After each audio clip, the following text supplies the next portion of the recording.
భూమిడి చిత్తూరు జిల్లా పరిధిలో సంచరిస్తున్న ఏనుగుల గుంపు స్థానికంగా పండిస్తున్న పంటలపై తమ దాడుల పరంపర కొనసాగించడంతో స్థానిక రైతులకు కష్టనష్టాలు తప్పట్లేదు.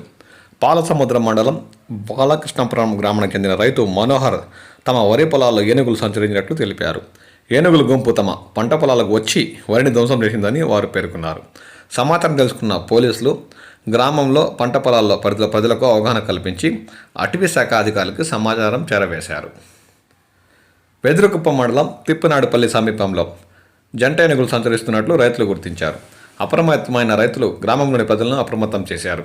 పంట పొలాలు అటవీ ప్రాంతాల్లో ఒంటరిగా వెళ్లొద్దని, ఇప్పటికే జంట ఏనుగులు పంట పొలాలు విడివిడిగా సంచరిస్తుందని అటవీ శాఖ అధికారులు హెచ్చరికలు జారీ చేశారు.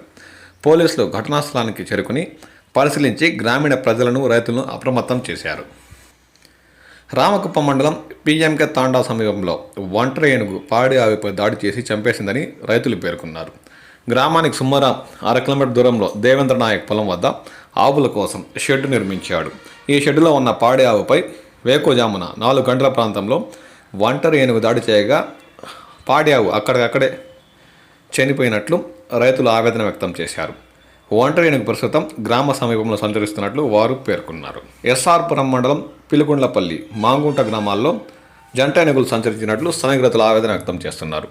స్థానికంగా పండిస్తున్న పంటలపై అవి దాడులు చేసి తీవ్రంగా కష్టనష్టాలు పాలు చేసినట్లు వారు ఆవేదన వ్యక్తం చేశారు.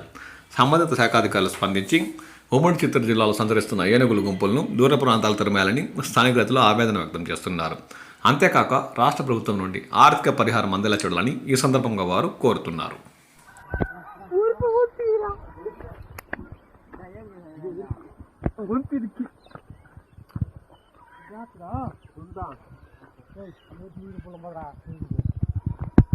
Hey,